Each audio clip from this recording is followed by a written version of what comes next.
15 अगस्त 2027 को bullet train का ticket खरीदे, देश को अपनी पहली बुलेट ट्रेन मिलेगी। ये कोई चुनावी नारा नहीं है, बल्कि रेल मंत्री अश्विनी वैष्णव का एक सीधा और सपाट बयान है। और इसी एक लाइन में आज की हमारी पूरी चर्चा छिपी हुई है। ये सिर्फ एक बयान नहीं है, ये एक डेडलाइन है, एक ऐसी तारीख जिसे कैलेंडर पर मार्क कर दिया गया है। हाँ। और जब कोई सरकार किसी प्रोजेक्ट के लिए ऐसी तारीख देती है तो वो सिर्फ एक प्रोजेक्ट नहीं रह जाता, वो एक राष्ट्रीय मिशन बन जाता है। बिल्कुल। आज हम भारत की पहली बुलेट ट्रेन परियोजना की गहराई में उतर रहे हैं, जो मुंबई को अहमदाबाद से जोड़ेगी।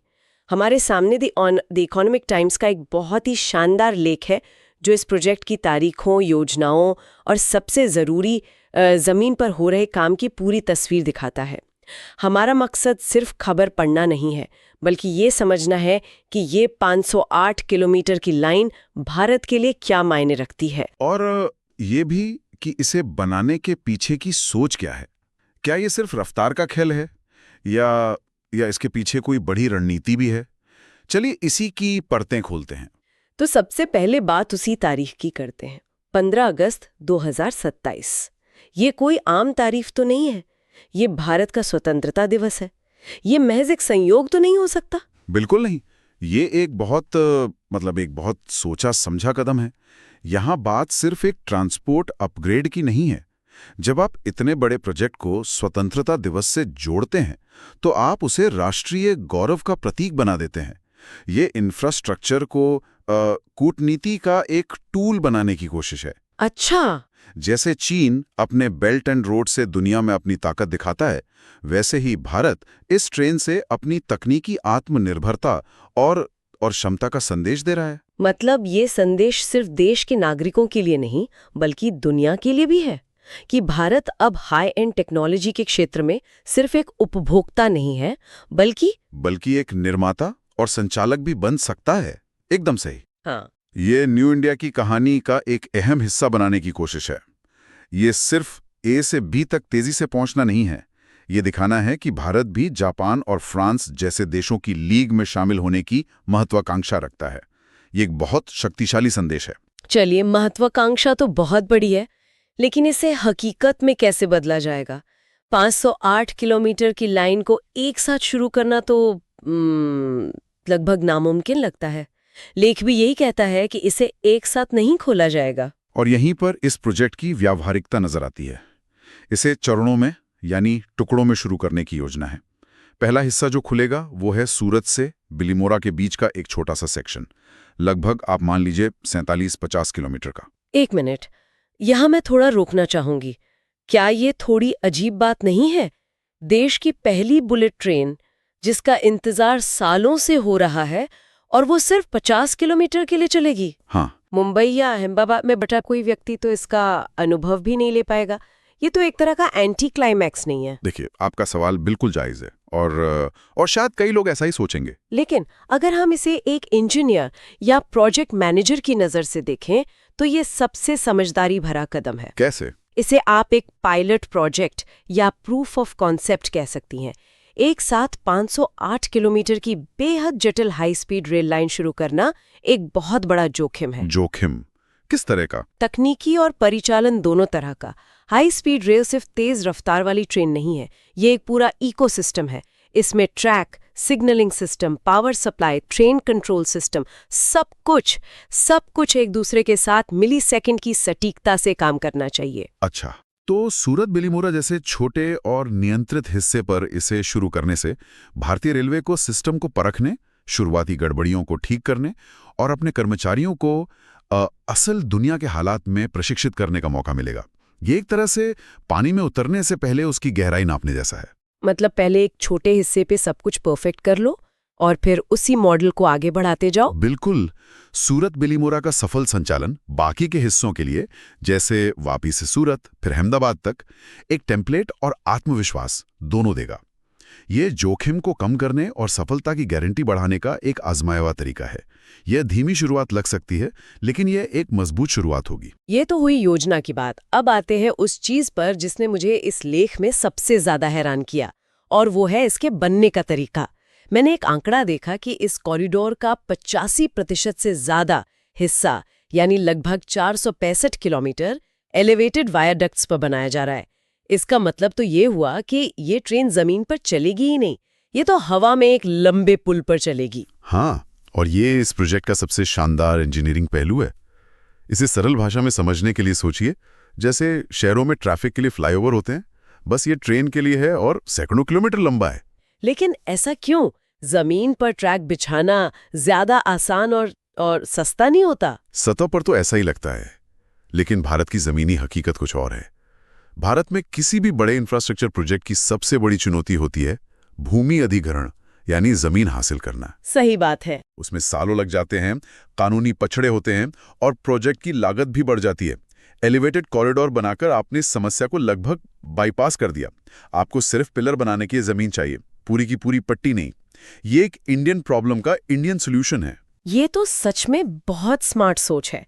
तो मतलब योजना सिर्फ रफ्तार के बारे में नहीं, बल्कि काम को पूरा करने में आने वाली रुकावटों को पहले से ही हटाने के बारे में भी है। बिल्कुल, और ये काम आसान नहीं है। हाई स्पीड रेल के लिए ट्रैक में जरा सा भी उतार चढ़ाव या मोड़ नहीं हो सकता। सब कुछ लेजर गाइडेड प्रिसिजन के साथ बनाना पड़ता है। जमीन के ऊपर पिलर्स पर यह करना और भी मुश्किल हो जाता है। लेख बताता है कि 326 किलोमीटर का एलिवेटेड स्ट्रक्चर और 25 में से 17 नदी पुल पहले ही बन चुके हैं। ये दिखाता है कि सिविल इंजीनियरिंग का सबसे मुश्किल और ज्यादा समय लेने वाला काम काफी तेजी से आगे बढ़ रहा है। यह तो लेख में सूरत स्टेशन का खास जिक्र है। कहा गया है कि इसका डिजाइन शहर के हीरा उद्योग से प्रेरित है। ये सिर्फ एक स्टेशन नहीं, बल्कि अपने आप में एक आइकॉनिक बिल्डिंग बनाने की कोशिश लग रही है। और ये भविष्य के इंफ्रास्ट्रक्चर की दिशा दिखाता है। अब स्टेशन सिर्फ ट्रेन पकड़ने और उतरने की जगह नहीं रह गए हैं। सूरत स्टेशन का जो पैमाना है, 58,000 वर्ग मीटर से ज्यादा का एरिया, 3 मंजिला इमारत, पार्किंग, लाउंज, ये सब बताता है कि इसे एक ट्रांजिट हब के तौर पर विकसित किया जा रहा है। जैसे आधुनिक एयरपोर्ट्स होते हैं, जहां शॉपिंग, खाना पीना, बिजनेस मीटिंग सब कुछ एक ही जगह पर होता है। एकदम वही कॉन्सेप्ट है। इसे ट्रांजिट ओरिएंटेड डेवलपमेंट कहते हैं। जैसा हम जापान के शिनकानसेन स्टेशनों या यूरोप के बड़े स्टेशनों पर देखते हैं, ये स्टेशन खुद में एक डेस्टिनेशन बन जाते हैं। ये शहर के आर्थिक और सामाजिक जीवन का केंद्र बन जाते हैं। तो सूरत स्टेशन का डिजाइन ये बताता है कि भारत भी अब उसी दिशा में सोच रहा है। ये सिर्फ एक स्टेशन नहीं, ये शहर के लिए एक नया लैंडमार्क होगा। ये सब सुनने में बहुत महत्वाकांक्षी और भविष्य की बात लगती है। लेकिन सवाल ये उठता है कि इस सब का आत्मविश्वास आ कहां से रहा है? दिलचस्प बात यह है कि लेख इसका जवाब एक दूसरी ट्रेन में ढूंढता है, वंदे भारत एक्सप्रेस। मंत्री का कहना है कि वंदे भारत की सफलता ने एक नया आत्मविश्वास दिया है। ये एक बहुत ही महत्वपूर्ण कड़ी है। वंदे भारत ने बुलेट ट्रेन के लिए अनजाने में ही सही, लेकिन जमीन तैयार कर दिया। अच्छा। उसने 2 बड़े काम किए हैं। पहला, उसने भारतीय यात्रियों की मानसिकता को बदला है। लोगों ने देखा है कि भारतीय ट्रेनें भी साफ सुथरी, तेज और समय पर चल सकती हैं। उन्होंने बेहतर सेवा का अनुभव किया है, जिससे उनकी उम्मीदें बढ़ी हैं और वे एक बड़ी तकनीकी छलांग के लिए मानसिक रूप से तैयार हुए हैं। और दूसरा काम? दूसरा काम पर्दे के पीछे हुआ है, जो शायद ज्यादा जरूरी है। वंदे भारत ने भारतीय रेलवे के इंजीनियरों, तकनीशियनों और कर्मचारियों को सेमी हाई स्पीड ट्रेनों के रखरखाव और संचालन का अनुभव दिया है। यह एक पूरा इकोसिस्टम बनाने जैसा है। आपके पास अब ऐसे लोग हैं जो तेज रफ्तार की तकनीक को समझते हैं। हाँ, मतलब एक तरह से ट्रेनिंग व्हील्स की तरह। सी, बिल्कुल। वंदे भारत ने भारतीय रेलवे को वो मसल मेमोरी दी है जो इतने बड़े प्रोजेक्ट को संभालने के लिए जरूरी है। तो अगर हम अब तक की चर्चा को समेटें, तो हमारे पास एक सांकेतिक लॉन्च की तारीख है जो एक राष्ट्रीय संदेश देती है। हमारे पास एक व्यवहारिक चरणबद्ध योजना है जो जोखिम को कम करती है। हमारे पास एक जबरदस्त इंजीनियरिंग समाधान है जो भारतीय चुनौतियों को ध्यान में रखता है, और हमारे पास वंदे भारत की सफलता से मिला एक ठोस आत्मविश्वास है। संक्षेप में कहें तो ये प्रोजेक्ट अब सिर्फ कागज पर एक सपना नहीं लगता है। इसके पीछे एक मजबूत सोच, ठोस योजना और जमीन पर दिखने वाली प्रगति है। ये अब अगर का सवाल नहीं, कब का सवाल ज्यादा लगता है। बिल्कुल, लेकिन हमने अब तक बात की है कि ये कब और कैसे होगा। असली सवाल तो ये है कि जब ये हो जाएगा तो उसके बाद क्या होगा। और यही इस पूरी चर्चा का सबसे दिलचस्प हिस्सा है। इस प्रोजेक्ट का असली असर शायद यात्रा के समय को 8 घंटे से घटाकर 2-3 घंटे करने तक ही सीमित नहीं रहेगा। सोचिए, एक बार जब ये 508 किलोमीटर का हाई स्पीड कॉरिडोर पूरी तरह से चालू हो जाएगा, तो ये मुंबई और अहमदाबाद के बीच के पूरे भूगोल को कैसे बदल देगा? आप एक तरह के मेगा रीजन की बात कर रहे हैं जहां ये दोनों शहर मिलकर एक बड़ी आर्थिक इकाई की तरह काम करने लगेंगे। संभव है, और शायद उससे भी ज्यादा। सोचिए कि कोई व्यक्ति सूरत में रहता है लेकिन रोजाना मुंबई में अपने ऑफिस जाकर काम कर सकता है, या वडोदरा का कोई व्यापारी सुबह अहमदाबाद में एक मीटिंग करके दोपहर में मुंबई में दूसरी मीटिंग करके शाम को अपने घर वापस आ सकता है। अरे वाह! ये शहरों के बीच की सीमाओं को धुंधला कर देगा। ये लोगों के रहने, काम करने और व्यापार करने के तरीके को पूरी तरह से बदल सकता है। ये तो एक बहुत बड़ा सामाजिक और आर्थिक बदलाव होगा। हाँ, और इस परियोजना की असली सफलता इसी में मापी जाएगी। असली सवाल ये नहीं है कि ट्रेन 320 किलोमीटर प्रति घंटे की रफ्तार से चलती है या नहीं। असली सवाल ये है कि क्या ये हाई स्पीड कनेक्टिविटी रास्ते में पड़ने वाले छोटे शहरों जैसे वापी, भरूच, आनंद और बिलीमोरा के लिए विकास के नए अवसर पैदा करती है? क्या ये पूरे पश्चिमी भारत में एक नया आर्थिक गलियारा बना पाती है? इस ट्रेन का असली प्रभाव पटरियों पर नहीं, बल्कि उन पटरियों के दोनों ओर बसे शहरों और लोगों के जीवन पर दिखेगा, और वही देखने वाली असली कहानी होगी।